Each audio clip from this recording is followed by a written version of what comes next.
I'm Brandon Miller, and you are listening to Coach. This weekly series dives deep into the world of Clifton strengths and how they impact your daily life. Hear from certified strengths coaches on the ins and outs, quirks, and characteristics of all 34 strengths and 4 domains and how they play out in real life. Let's get started. Hello and welcome to Coach, Season 2 of the Strengths Whisperer. I am here today with the Richard Sterry. Some part of me wants to say Sir Richard Sterry, but he would not allow that. And we're talking about harmony today. Richard comes to us from just outside of London, UK, and he is the founder of Releasing Some of you know him more by the term Cascade, as the founder, originator, and savior to thousands of coaches around the world stuck in the mire of how to expedite the development of their resources. Richard had a marvelous partnership with Gallup, culminating in his product being purchased by them. And today, he leads strengthsresources.com, a place where those with licensed Gallup products can put their material to support coaches who are beginning or growing their endeavor. Richard, welcome to Coach. Brandon, thank you for inviting me, and it's an honor to be here. I couldn't imagine a better person today to talk to us about the strength of harmony. And as is our custom, we're going to dive right in. But before we do, could you just speak a little bit more about what you're up to? I think our listeners would love to hear here's the Cascade guy. And you've spoken to so many of us the world over. You are the most internationally known person in the strengths world. So what are you up to, Richard? Well, certainly Cascade did create quite a sort of a shockwave around the universe and people sort of connecting with it. And that really helped me to connect with lots of coaches. And then 2 years ago, Gallup acquired Cascade and is now part of Gallup Access. And so I'm then in this unique position where I'm connected with thousands of coaches, and I've got lots of connections now within Gallup. And I'm just acting as a sort of a go-between between the two, bringing everyone together, and so we can all build the strengths community with one voice. I love that. And so one voice, thinking about the strengths community, thinking about the vision of our founder, Dr. Donald Clifton, the late entrepreneur, the late inventor, researcher, sociologist. I think so many terms we could ascribe to psychologist, his work around positive psychology, which brought us this language of strengths, 34 unique and distinct themes of strength. And here we are today talking about harmony. As we mentioned before the show, Richard and I talked about this is one of his dominant strengths. So it's one that I think he might tell us today he relies on every day. And this is one of those fun times where I'm getting to talk about one from my bottom strength. So this is one of the ones that I do not know nearly as well. And so, Richard, you're guiding us through this conversation of harmony. And so with that said, can you tell us about this strength, Richard? Well, certainly when I first saw the theme of harmony, I wasn't quite sure what it was on my report. And I saw the words seek to avoid conflict. And that sort of grated with me because that's what I did. And I didn't like that part of me. And I found it very difficult to sort of own that theme. And it wasn't until I had a coaching session which told me about the power of harmony and what it can do that it really completely transformed my view of the theme of harmony. And so harmony, yes, it seeks to avoid conflicts, but not in a way of setting a direction, but more in a way of navigating. So my golden rule is don't let harmony decide the destination. Let other themes decide the destination of where you want to go. Let harmony decide the route on how you're going to get there. So if there's conflict straight ahead, harmony previously for me would said, go the other way. Whereas now, if there's conflict straight ahead and I want to get to the other side of that conflict, how can we get around that conflict in the smoothest possible way of doing that? Listeners, I hope that you caught some of the wisdom that Richard just gave us in terms of first wrestling with some of the terms that one may not like when they see their Clifton Strengths report. I remember Shing Activator and often impatient was something that jumped right off the page. And I think I swore an expletive at, how dare you call me out like that? and call out one area that I've worked my whole life to try to be more of. And now you're just telling me what I'm stuck with this. And so, Richard, as you looked at harmony and you began to appreciate it as a strength, as near flawless performance, something that you could leverage when you chose to leverage it, meaning harmony didn't drive, as you said, really well. You could decide when it was most appropriate to put harmony to work. And perhaps you could tell us a story about a time when that seems to have been an area that you knew my harmony is coming to the fore, and this is its time to shine. Well, one thing I've noticed with harmony, it is really sensitive to be able to detect where there are points of pain, where there are areas of friction, where things may not be as smooth as they could be.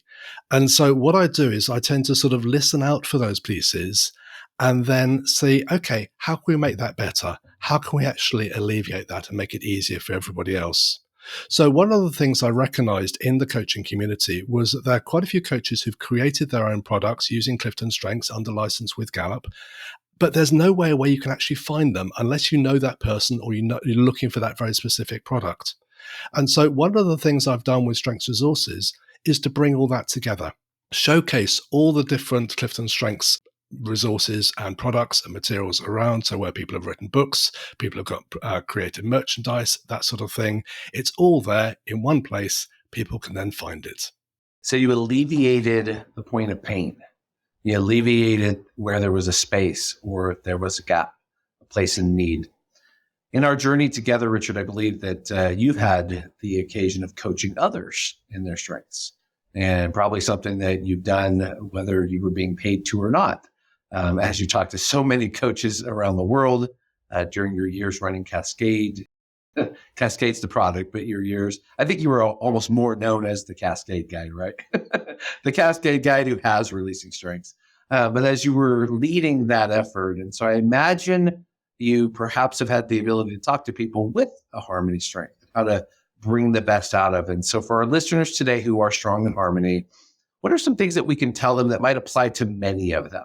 Things that can help them develop this strength, grow it as something that they can rely on and have become a steady influence in their work.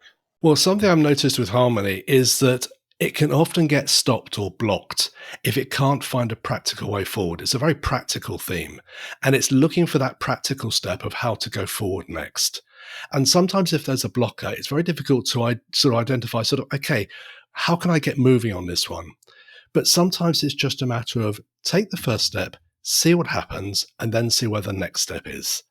And by just doing one step at a time, that can be a way of moving forward if you feel that your harmony theme is actually holding you back on that. I like the practicality. I remember listening to the late, great Kurt Liesfeld talk about harmony in that way.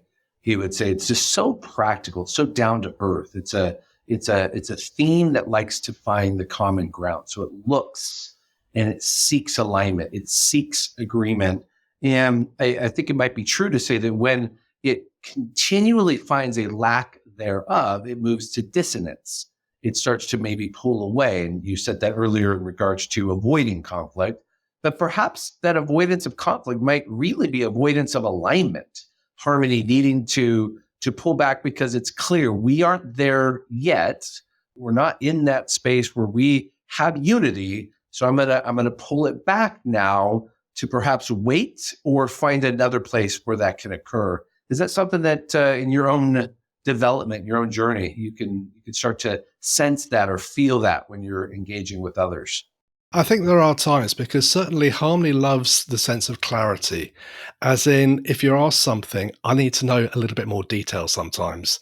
And a funny story, I was invited with some friends to go to a place one evening, and they said, bring a pizza with you. Fine. Okay. Now, do I take a hot pizza, which is going to get cold on the way, or do I take one that needs putting in the oven when I get there? I just needed to know whether it's going to be cooked or whether it's going to be ready to go in the oven. But asking that level of detail, that helped me and distilled me and sort of made it peace in my mind. But for the people I was asking it for, well, of course you bring it hot. That's what we do. I just didn't know at the time. So it needs that level of clarity, and it needs something to actually know, okay, the reason why I want this clarity and the reason why I need this clarity is so that I then don't cause friction later on. Because I talked about sort of earlier, it can detect friction. Now, if I turned up for the party with an uncooked pizza, they'll say, oh, we've got to switch the oven on. We've got to go and cook it. Why isn't it ready to eat now? That's what I was trying to avoid. I think I would have probably assumed myself. I'm trying to think when I've asked that question, and I could see where that need for clarity, that need for an understanding. With this particular strength, I think we're going to find, because it is one of the more common strengths in the world. You're going to see this one show up with you on teams, and you're going to experience members of the team. And I remember one of the very first people that I coached who was a number one harmony. And he said to me, don't mistake my kindness for weakness. He said, sometimes people assume because my nature might be less confrontive, or my nature might not be as direct or as impending or pushing. He said, they assume that somehow that denotes weakness. He said, no, but in reality, I watch, I listen, I wait, I look for the right place at the right time. And so for those of us who are working with high harmony, Richard, how do we bring the best out of them on our team, especially if we don't share that strength, perhaps? The piece you just touched on, that the right place at the right time. Yes, there can be something that needs to happen. Absolutely get that. But we just need to find that right place and find that right time. So if you're working with someone with high harmony and there might be a good idea to go forward, feel free to ask those questions. When would be the best time to do this? Or what would be the right sort of situation to do this in? And the person with harmony would then be able to say, well, this would really fit at that point of the day, or whatever the case may be, or this would be best to do at this stage rather than that stage. And then it just gives the whole day a sense of flow and better timing, and you might get a better traction and better engagement from other people by having that better timing. Thank you. That's good. Richard Sterry, strengthsresources.com. Richard, where's the best place for people to reach you? Is it to go to the website? Is it to look you up on LinkedIn, email you? Where can they find you today? Yep, the website, releasingstrengths.com is a good way of doing it, or email richard@releasingstrengths.com.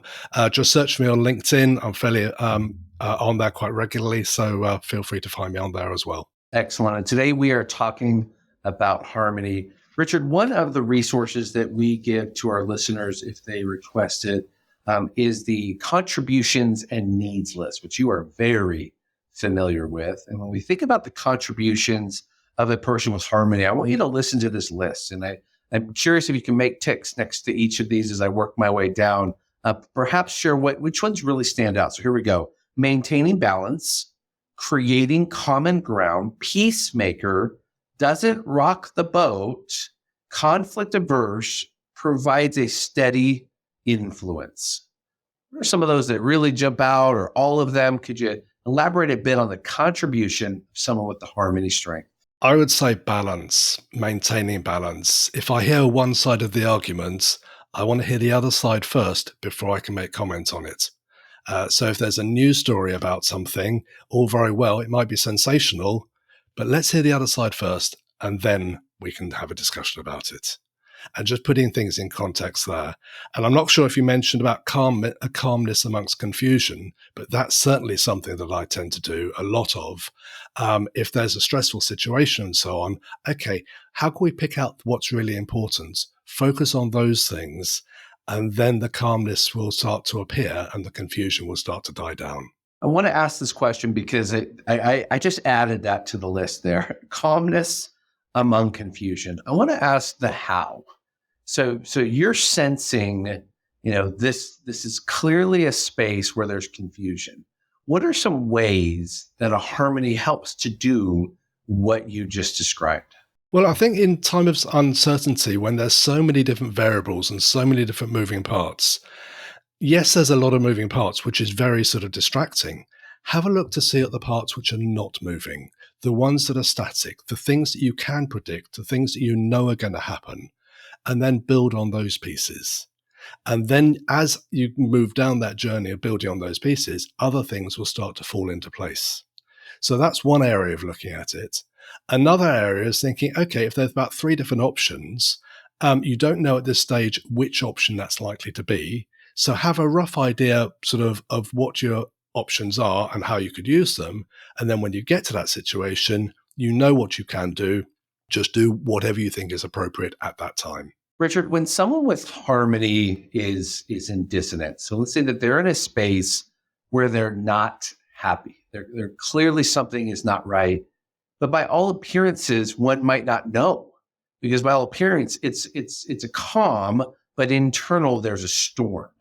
And so for either the person with harmony or the person working with a harmony, learning some of those tells or some of those outlets or healthy ways to not allow that buildup, if you will, of feeling that negativity that might be associated with, there is chaos here, there is confusion. It's clear that we're not respecting, we're talking over, not to each other. Well, I would answer that with a question. And my question would be, what does silence mean?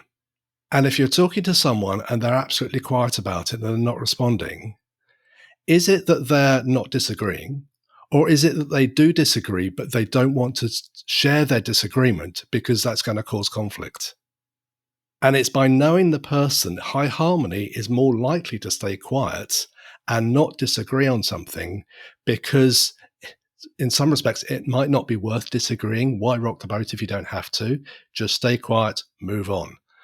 Whereas someone else might be staying quiet because, yeah, that's fine. What's the problem? That's good. So I didn't know we were doing therapy today, so I want to thank you for that. I just now flashed all of the conversations that I might have with someone with high harmony where a long, silent pause occurs. And I'm on the other side wondering to myself, did the call drop? Did I lose you? What just happened? And I think you just gave perhaps some of us without high harmony a wonderful question. What does silence mean? Because silence is a form of communication. If we are present together and one is quiet, it's probably intentional. And even if just for the gathering of one's thoughts and the space where one might want to give extra room to allow what has been said or what we are trying to solve to sit for a moment. And I find perhaps people with high harmony, that is a part of how that strength might express itself. Would that be accurate?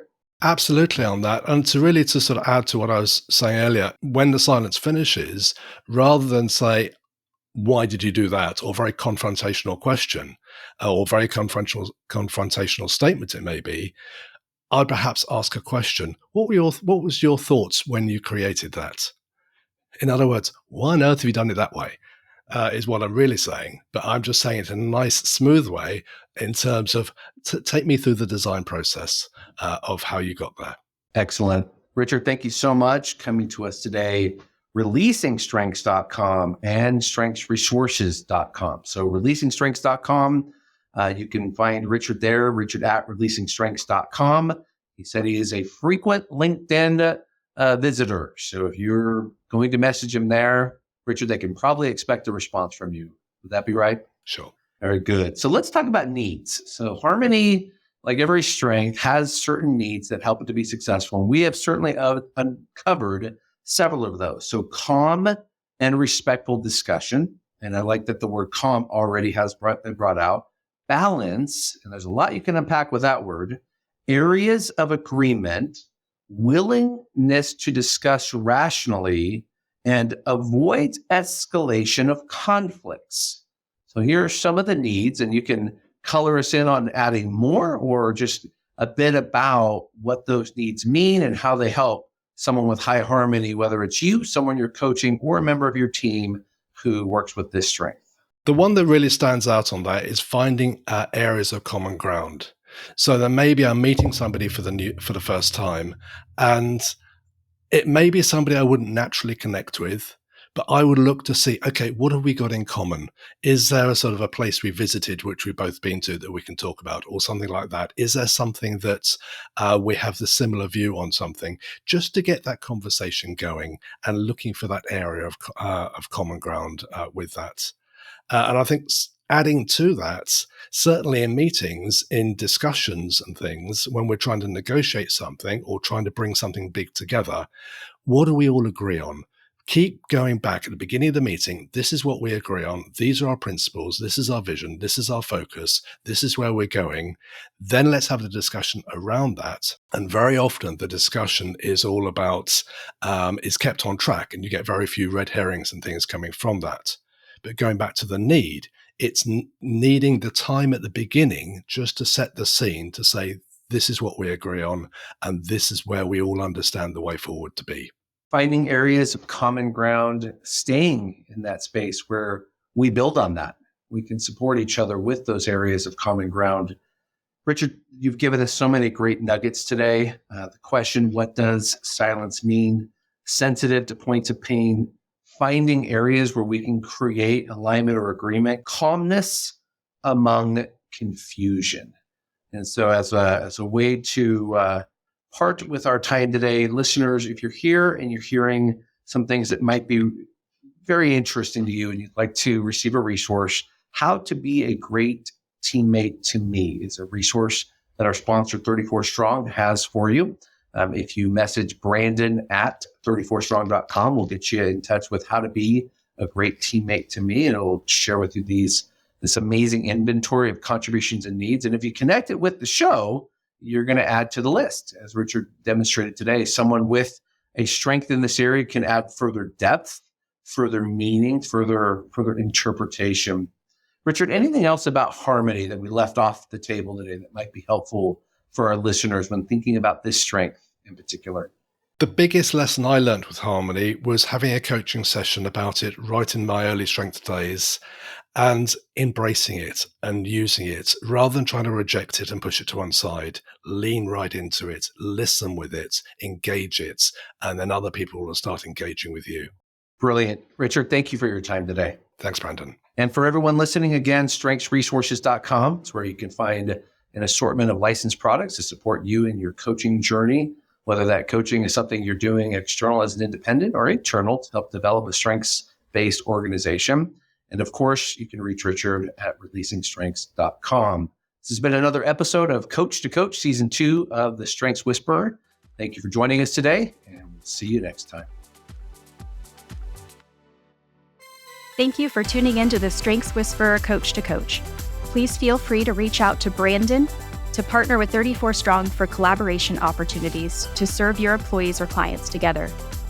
If you are a strengths coach, lead a strengths-based team, or are a fan of strength, we invite you to receive our complimentary resource, How to Be a Good Teammate to Me, Understanding My Contributions and Needs. Email Brandon_Miller at 34strong.com to connect, and he will gladly share this resource that will continue to unlock the power of strength.